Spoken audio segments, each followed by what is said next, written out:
नमस्कार, India news Rajasthan के खास कार्यक्रम बोलियो राजस्थान में आप सभी का स्वागत है और मैं हूं आपके साथ आयुष चित्रांश।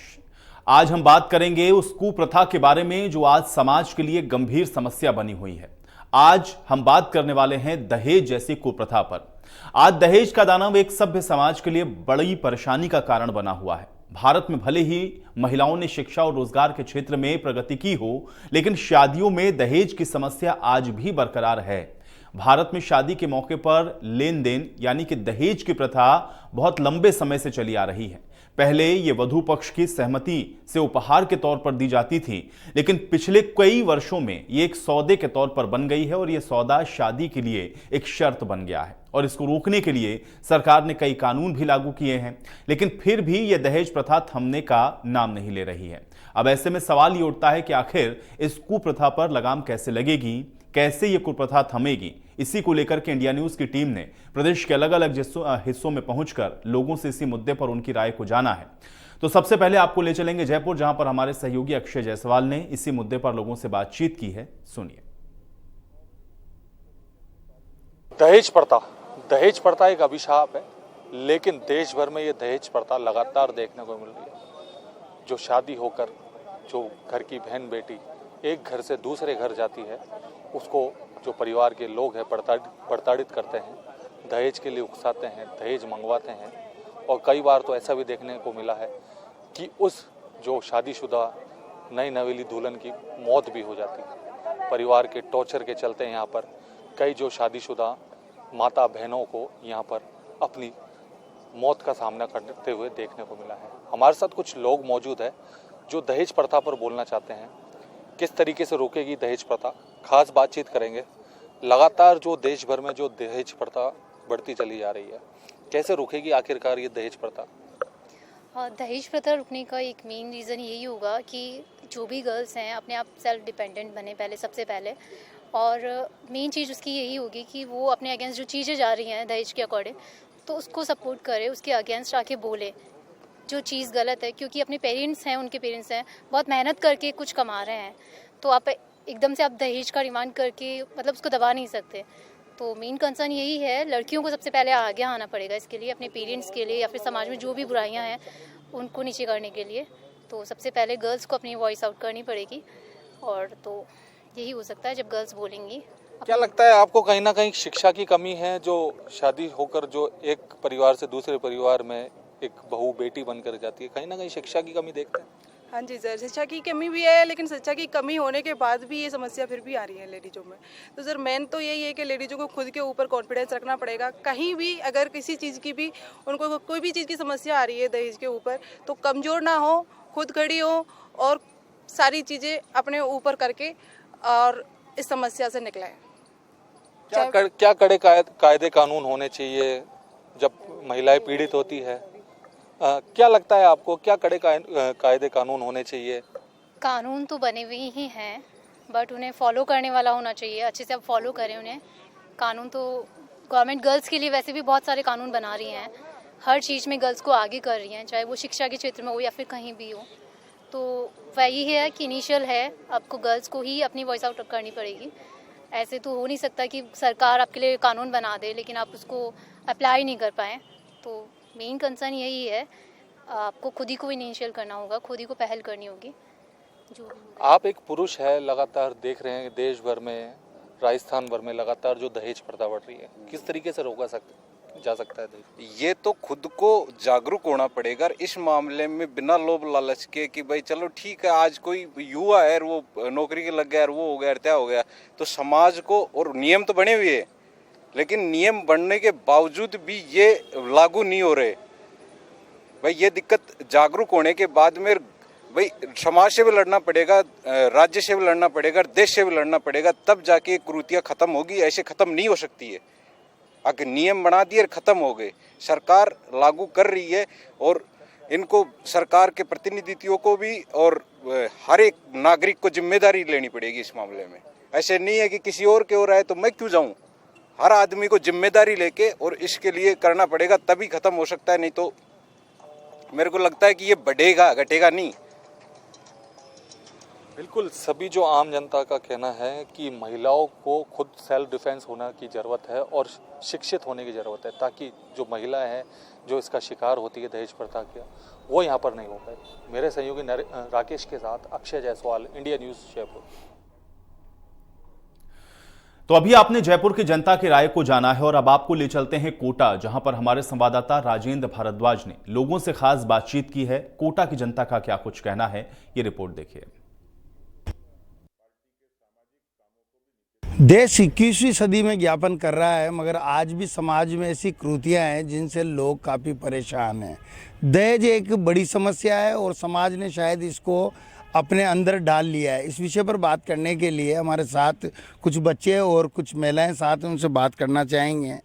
दहेज के बारे में मैडम क्या समझते हो आप, क्या विचार हैं आपके?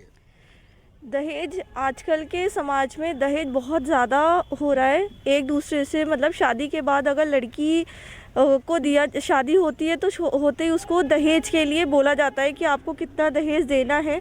और आजकल ये एज अ एक गिफ्ट हो गया है कि लड़की आएगी तो इतना दहेज लेकर आएगी। तो ये एक तरह से बहुत अभिशाप के रूप में हो गया है लड़कियों का दहेज। और आजकल इतने एजुकेटेड लोग हैं लेकिन फिर भी ये पुरानी प्रथा अभी भी चली आ रही है लोगों में। फिर भी इतने एजुकेटेड हैं लेकिन फिर भी वो दहेज को अभी भी फॉलो कर रहे हैं और वो आज भी दहेज लेते भी हैं और देते भी हैं। तो दहेज एक तरह से कानूनन अपराध है, लेकिन फिर भी हमारा समाज इस चीज़ को नहीं समझ रहा है और आज भी वो दहेज ले भी रहा है और दे भी रहा है। कानून बनने के बाद भी दहेज पर रोक नहीं लग पा रही है, किस तरह से देखते हैं? दहेज को लेना और देना बंद नहीं हो रहा है, इस वजह से दहेज अभी भी आगे चलता जा रहा है। ये कुरीति अभी भी चलती जा रही है। अगर हम लेना और देना दोनों बंद कर देंगे तो फिर ये कुरीति हमेशा के लिए समाप्त हो जाएगी हमारे भारत से।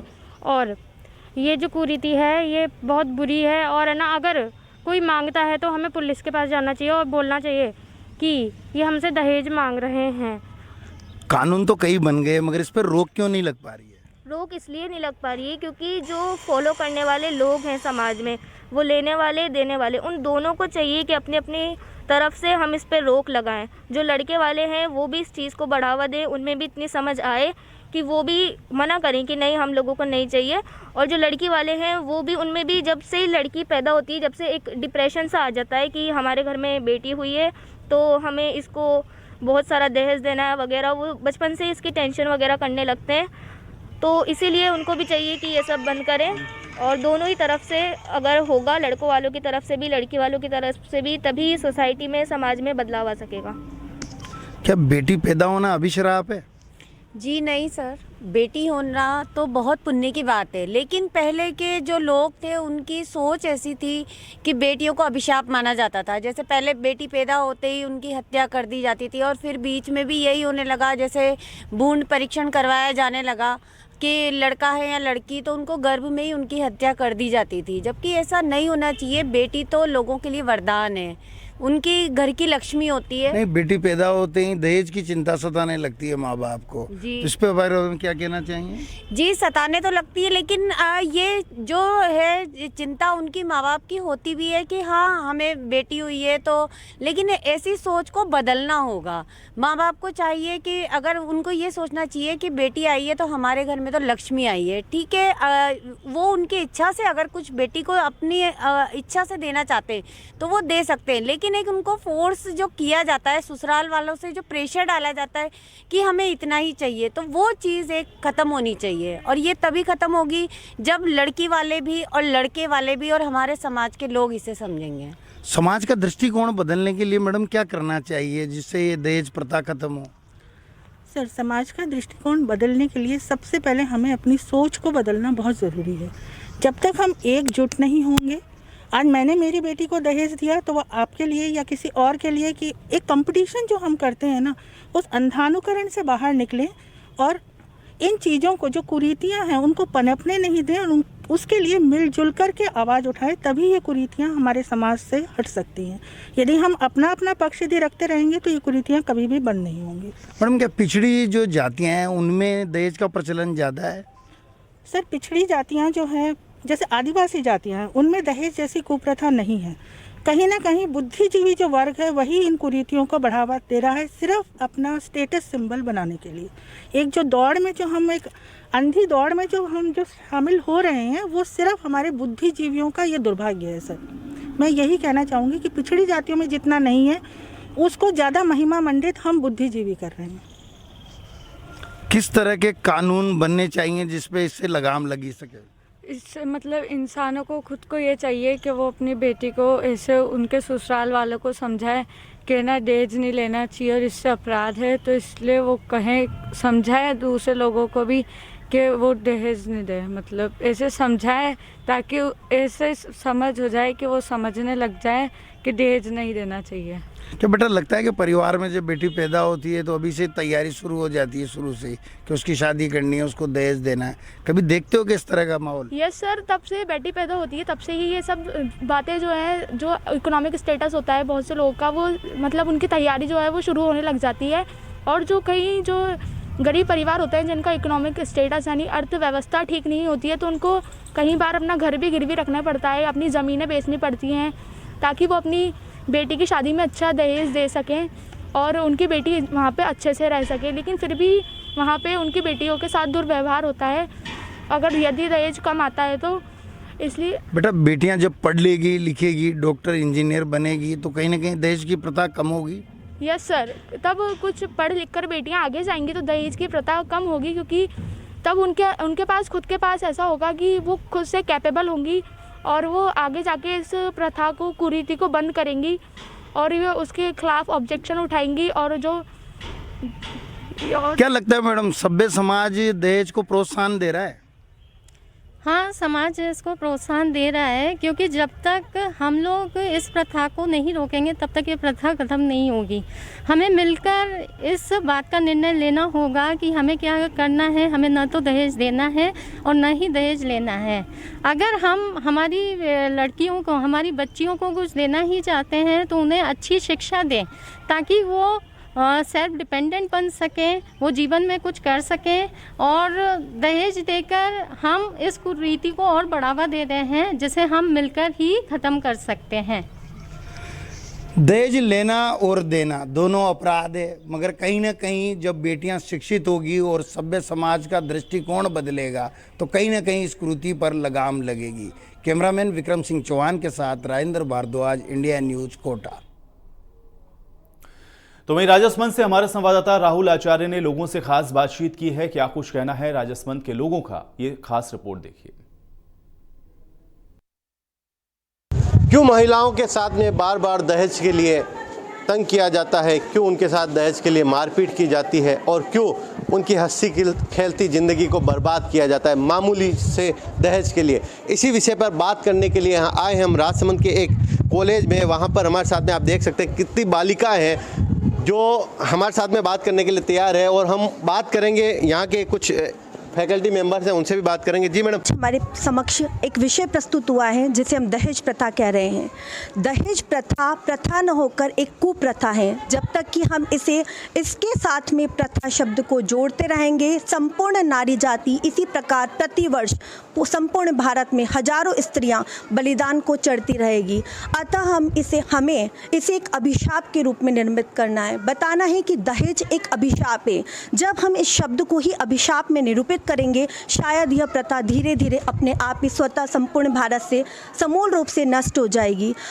अनेक सारी ऐसी संस्थाएं हैं जो इस प्रथा के विरुद्ध कार्य कर रही हैं। अनेक सारे ऐसे प्रशासनिक नियम हैं और ऐसी कई सारे कानून बने हैं, फिर भी शायद प्रथा शब्द के कारण ही मुझे लगता है कि भारतवर्ष से संपूर्ण रूप से नष्ट नहीं हो पा रही हैं। आओ आज हम मिलकर संकल्प करें, प्रत्येक नारी जाति को शिक्षित करें ताकि शिक्षित नारी जाति आगे आकर अपने हक के लिए, अपने सम्मान के लिए कुछ कह पाए।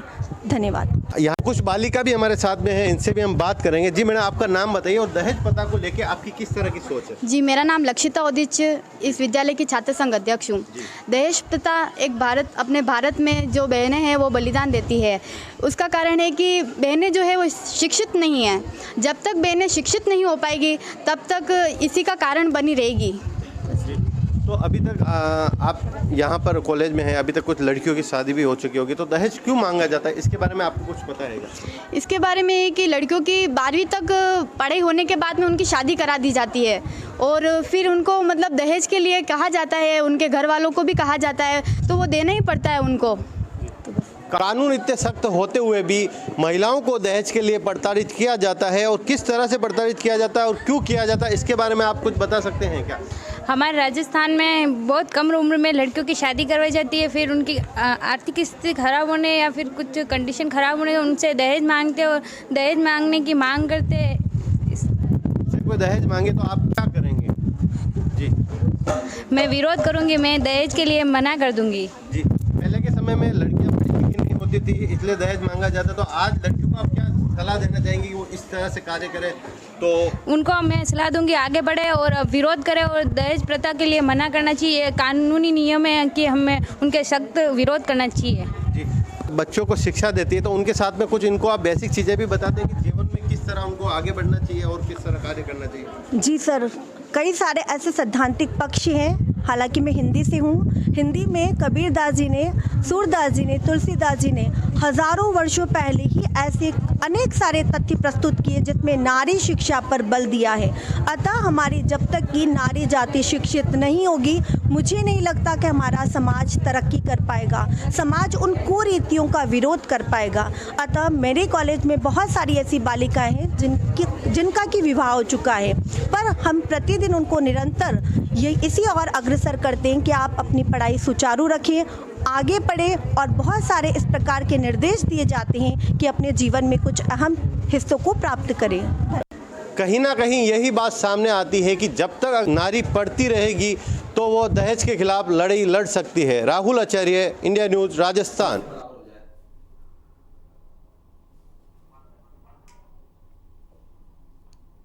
और चलिए इसी के साथ बोली और राजस्थान में मेरे साथ फिलहाल इतना ही।